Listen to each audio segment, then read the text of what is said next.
With that, let's invite the leaders. When we're calling it the leaders panel, let's quickly invite the leaders on the stage. To spearhead the session, we have with us Parijat Jain, partner Bain & Company. Joining him, we also have with us Srivatsan Iyer, Global CEO, Hero Future Energies. Mahendra Singhi, Managing Director and Chief Executive Officer, Dalmia Cement Bharat Limited, and Amit Kapoor, Joint Managing Partner, JSA Advocates and Solicitors. A huge welcome indeed to all of our leaders. Ladies and gentlemen, can we have a huge round of applause to welcome the leaders themselves? And let's grab a blueprint for scaling voluntary carbon markets. I'm going to quickly hand over the proceedings to Mr. Jain. Over to you, sir.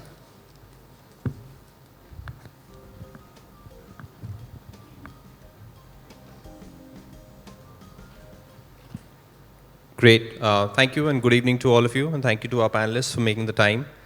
My name is Parijat Jain, and we're going to have a discussion around how to scale voluntary carbon markets in India and also globally, and the importance of voluntary carbon markets. Before we do that, I'd just like our panelists to introduce themselves and their experience with carbon credits and carbon markets more broadly. Shri.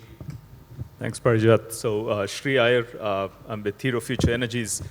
We're an IPP in the renewable energy space. So, as you can imagine, we're a generator of carbon credits. Happy evening, ladies and gentlemen.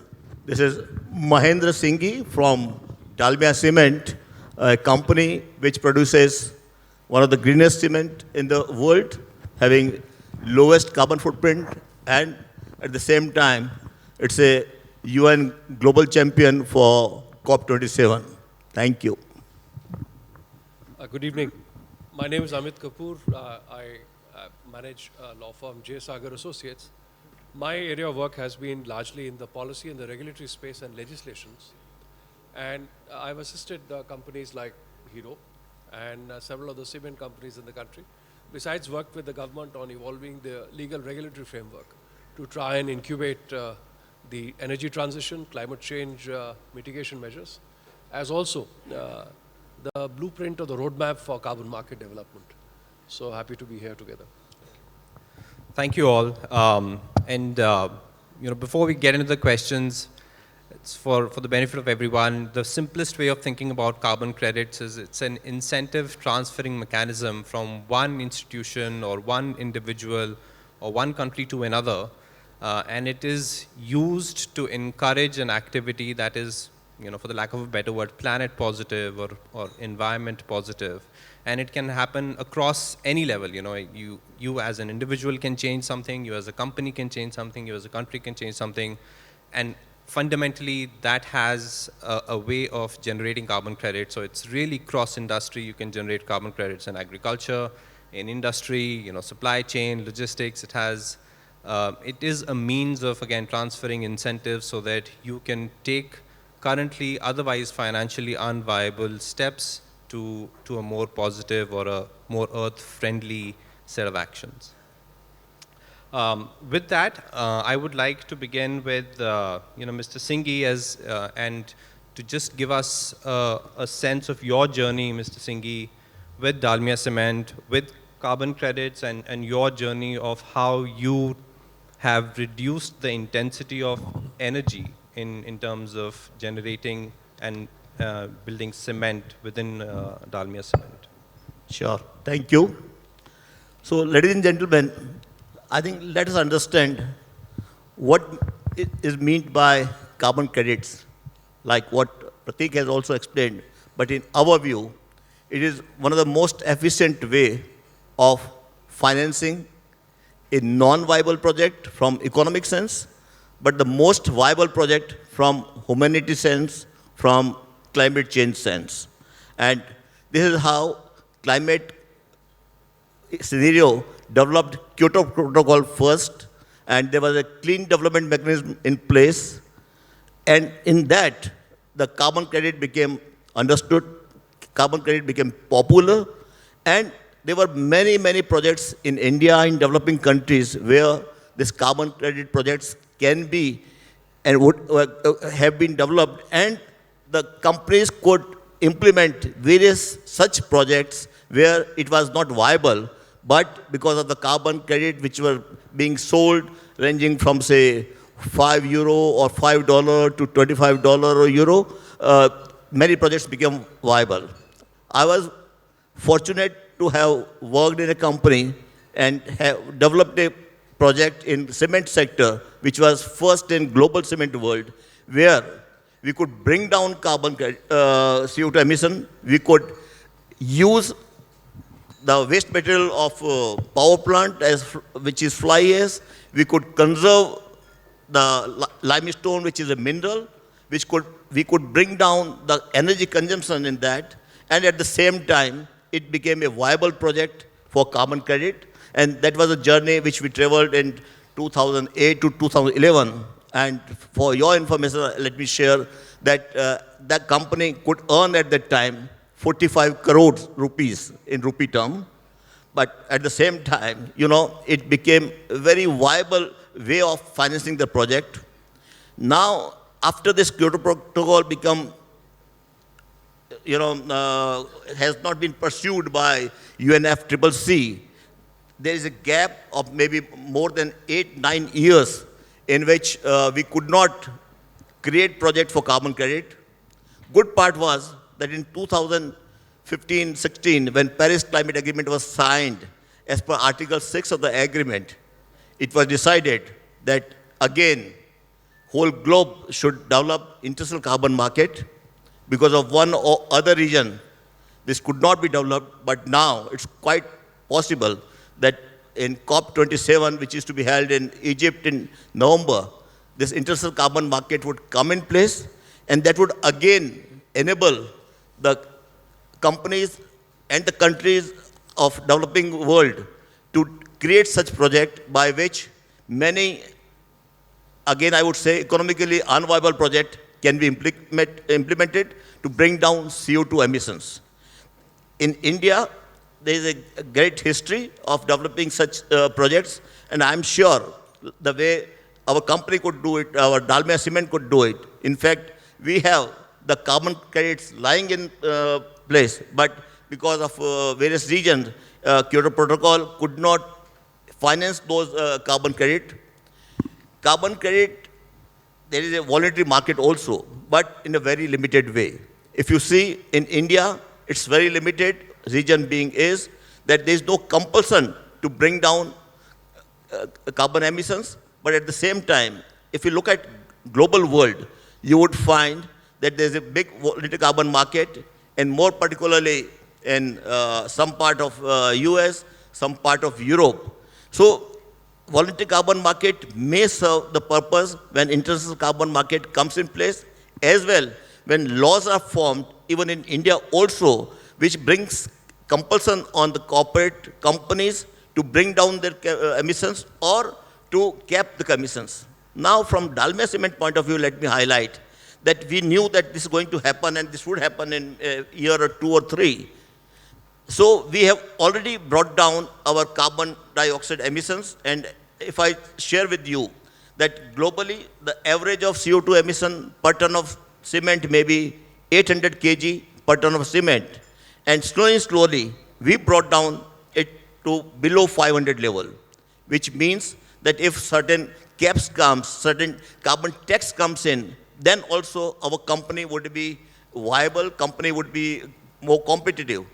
And how it could be done is that in 2018, we were the first company globally to come out with a carbon negative roadmap for 2040. We identified certain levers by which the CO2 emissions can be brought down. And those levers, when we acting now, henceforth, after international carbon market comes in, they all would be eligible for carbon credits. So I would say many projects which we are not able to do it today, like one project which is carbon dioxide capture and utilization. That is a project which becomes viable, economically viable also, as per Asian Development Bank study, is if carbon credit can be sold at 86 euros. Now, we are quite hopeful because in Europe, if we see, the prices of carbon credit might be ranging from, say, 15 euro to maybe 150 euro, and in few places in the US. Now it is about 300 euros also, dollars also being paid for capturing CO2 from the atmosphere. So the point is, Direct capture, yeah. yes. Absolutely. So the point is that yes, carbon credit will play a very important role, not only globally, but in India also. And we all have to become ready to get this value. Great. Thank you, Mr. Singhi. And I completely agree that as we think about our decarbonization, India's decarbonization journey towards 2070, even though you may think 2070 is far out, but we will start having those cap and trade norms, and industries will have to obviously change and think about decarbonization in a more holistic fashion.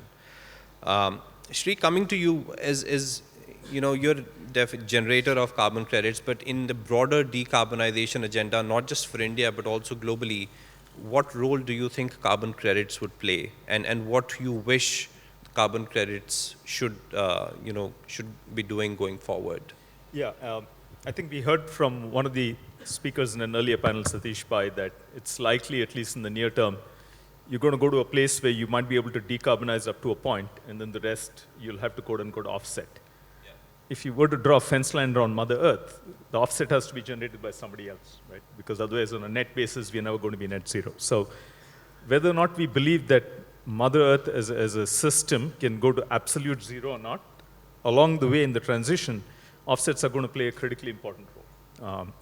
In other words, there are people who may or may not be able to decarbonize all of their operations, but there may be people who generate, I'd say, a negative carbon footprint who might then be able to offset these. So I think the ability of these counterparties to talk to each other and say, between us, we get to net zero, I think that's where carbon credits are going to play a critical role.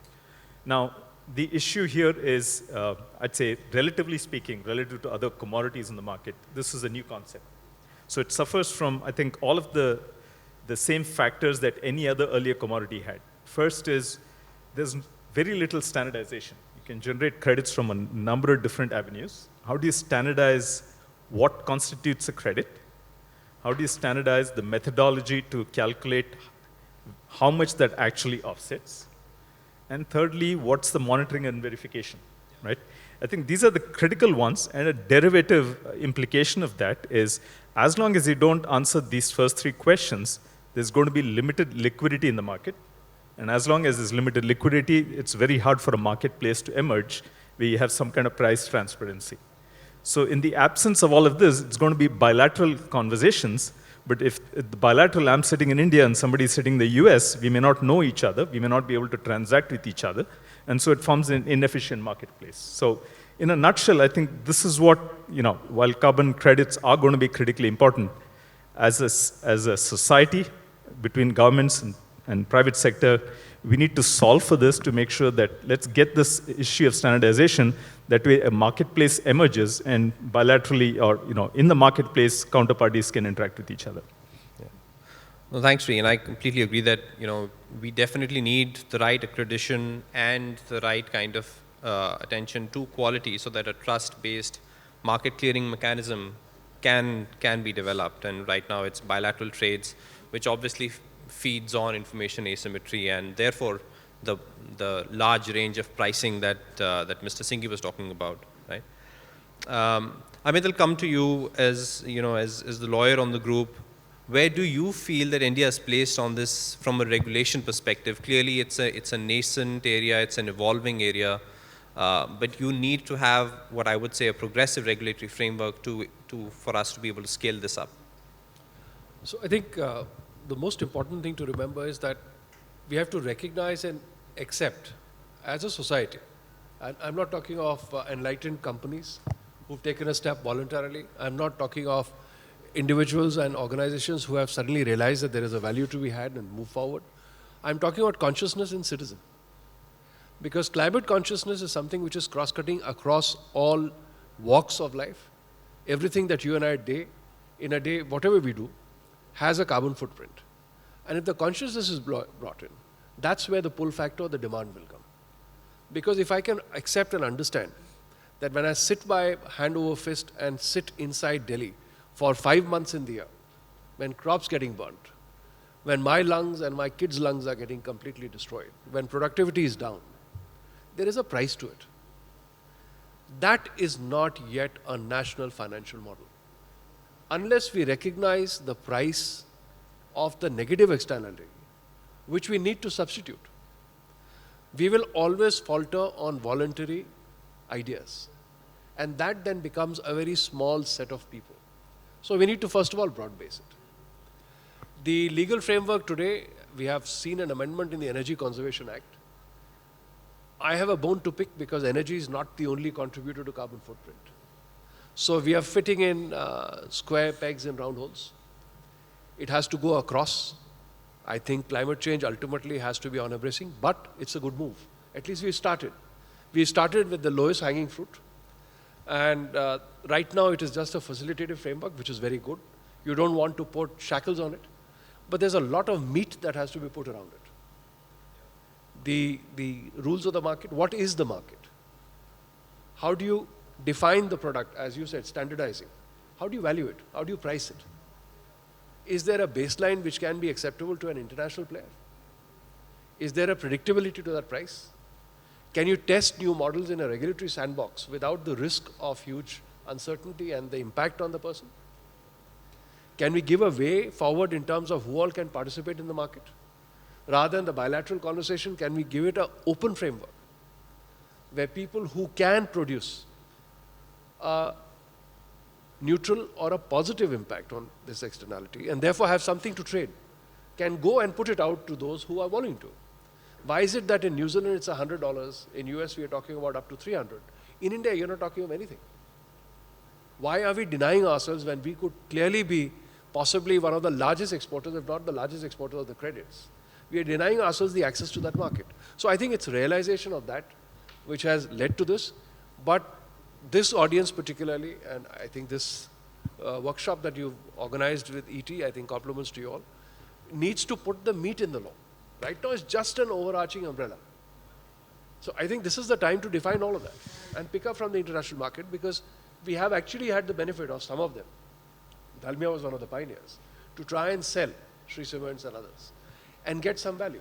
But if you can get and tap that value for the rest of the hinterland, MSMEs, and you can get them on the table, you can completely change the game. Thanks a lot, Amit. I think the point around how do we develop the right regulatory framework so that India can actually supply good, high-quality carbon credits to the world is going to be one central pillar of the success of carbon credits and actually decarbonization globally. And which is where I lead my next question to you, Sri. How can we use technology? You spoke about not having the right trust-based market clearing mechanism and not the right kind of standardization, right? Surely we can use technology to be able to verify a credit and then register that credit, and also, monitor whether that credit is being generated in the right spirit as with what it was sold. So what are your thoughts about using technology to actually remove some of these information asymmetries? No, I think that's a good point. I think you said it perfectly, which is, if there's a methodology for monitoring and verification, then the means to enable that, rather than have, I'd say, hordes of consultants or reviewers go out and check on everything every 6 months or 3 months, is to use technology to do that and say, the actions that you've taken, do they actually yield the outcome that you promised? Are you actually reducing, some element, let's call it some metric, that can be directly correlated or used to calculate some emission reduction, whether it be through sensors, whether it be through newer technologies like drones or whatever when they're outdoor facilities, not just renewable energy, but whether it's agriculture or reforestation or what have you. I think technology has a role to play. I suspect, I admit being a novice in the world of blockchain, but there's a certain element of having a verification scheme that's independent of the individuals, and a blockchain type platform in which these sensors can link their data and information to directly can perhaps be used. Because I think as long as there's a lack of understanding and or lack of trust in verification, I think it's always going to be a bit of a hurdle, and I don't know what I'm actually buying. And I could be accused of greenwashing and not actually buying a legitimate credit. So I think technology will have an important role to play. Thanks. And I think, as you said, Sri, blockchain or traceability, for example, and really understanding where this credit has been generated and what are the series of activities that have linked in the past to it getting there will be a key element of getting and gaining trust in the transaction. Mr. Singhi, I'll come back to you with, as you think more, from Dalmia to the broader cement industry, not just in India, but globally, what are the one or two most important things you think at an industry level? And this could, not just cement, but even, let's say, steel, and we hear about green steel and, green metals, for example. What are those 2-3 most important things you feel the industry, cement, commodity industry needs to do towards on the path of decarbonization? Sure. But before I answer that, let me take 2 minutes to say that whatever doubts which has been raised by dear Amit and Siri in regard to trading the carbon credits, they all were there. Whatever doubt you had, they all were there in Kyoto Protocol, in CDM, and I'm sure with this COP27 in place in November, and when UNFCCC launches international carbon market, these all safeguards would be there, and then there would not be any doubt about greenwashing. At the moment, it has become buzzword. Yeah. If someone doesn't want to buy it, it may be greenwashing, and unfortunately, developing world gets doubt about it from the developed world. But I think here, so many His Excellencies are sitting here, and they know what India is capable of. So sure, when this international carbon market comes in, Indian corporates will get a lot of opportunities to implement the projects. Now, having said that, and we are quite hopeful of that, and we being part of COP26 business leader, we are part of being carbon pricing leader of World Bank, etc. We know that how things are happening. Now, to come back, the two important things which can support both, whether it's a steel, whether it's a cement, whether it's any heavy industry, is one, how you can use waste material instead of the right material. And that's why we say use less, produce more. So instead of, say, using limestone, which is required to be burnt at 1500 degree temperature and then emit CO2, how you can partially replace it by waste product slag of steel plant, the waste product of thermal power plant, fly ash, etc., so that your emission comes down, which we have done so far. And second, the biggest challenge for cement sector and to some extent for steel is how you can capture CO2 and then utilize it. This is a new technology which is being talked about, which is being experimented in to some extent in Europe in few cement companies. So definitely in 2-3 years time it will be actual. And once it is done, then only the cement sector can become net zero carbon cement company. Now the biggest challenge would be one, finance.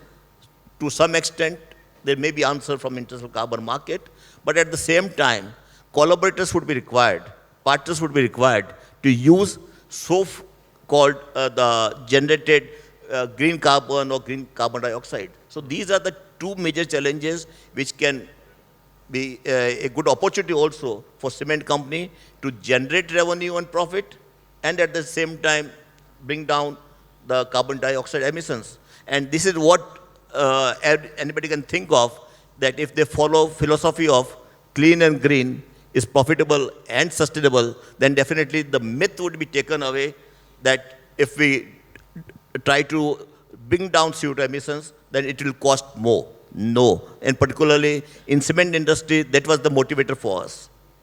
Thank you. Thanks a lot, Mr. Singhi. And no, I completely agree. I think, and Bain's perspective, and I'll just take a minute to share our perspective, is that ESG-driven initiatives and trends will actually end up adding value and creating business opportunities, which we call both EBITDA positive or EBIT positive and carbon negative. And as you rightly said, decarbonization and profitability can go hand in hand. It's not just compliance and addition of costs to businesses. Amit, any thoughts on what we can do to alleviate the concerns from a regulatory perspective, alleviate the concerns regarding greenwashing or quality of credits that are generated in India? I think that question is quite on the lines of standardization. You already have a national authority now defined in the bill. It is supposed to get the meter out. So if we get the framework and borrow from the international models, get a stable framework, but with a regulatory sandbox. Because as you evolve new solutions, to stabilize the solution and to offer it on a value, and then have a market play out, you don't want to have the rollback that we have seen once in a while in RECs and RPOs. You want to have a trajectory that assures people that there is a path and a value which will be preserved for you. And since it is preserved for you, you can play on that to secure your financing and to work on a viable framework in a medium term. The biggest concern is that with technological innovation and with concerns on valuation, if it is not stabilized, will lead to that uncertainty. And that should be avoided. Now, it's not rocket science, it's been done earlier. India is a witness to the fact our solar energy and the fact that today solar and wind are competing with thermal and actually beating thermal on the dispatch in terms of pricing is amazing. Yeah, I'll give you two examples. The unique experiment, and I was fortunate to be a part of both of them, when Bachat Lamp Yojana was started in India, where we replaced the 10 rupee incandescent lamp with the CFL. You were able to replace just on the back of scale and scope a 10 rupee bulb with a 400 rupee bulb at the same price. And you were able to bring the price down. Take the second example. ESL did this. So you went into Maharashtra, you took the surplus land at the substations, and you installed there battery banks along with solar panels. The power that was generated was preserved. You took the cuff up, and you were able to sell the power at the peak demand, where Bombay normally takes power at peak demand at 16 to 20 rupees a unit, at 4 rupees a unit. Look at the saving for the consumer and the taxpayer.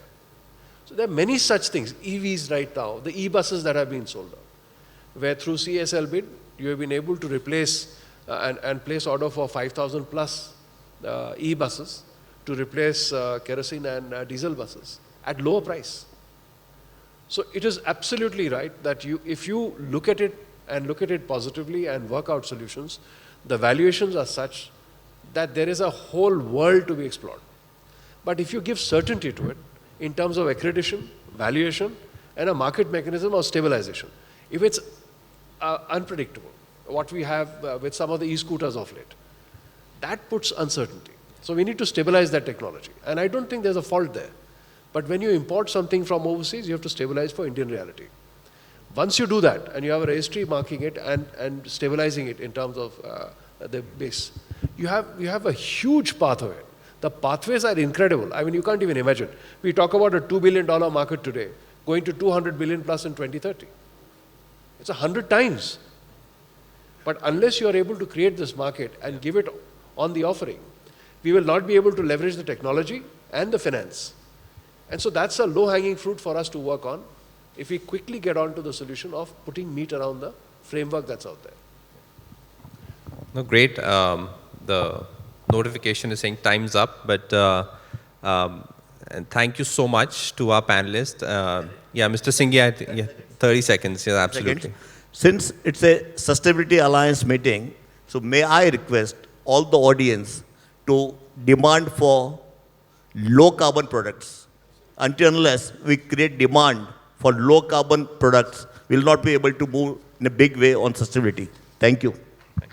Thank you, Mr. Singhi. And we look forward to development of, as I said, EBIT positive and carbon negative businesses and new business models that will get developed over the next decade as part of the demand that people like us will generate and the thought behind ESG-enabled businesses in the coming decade. Thank you all.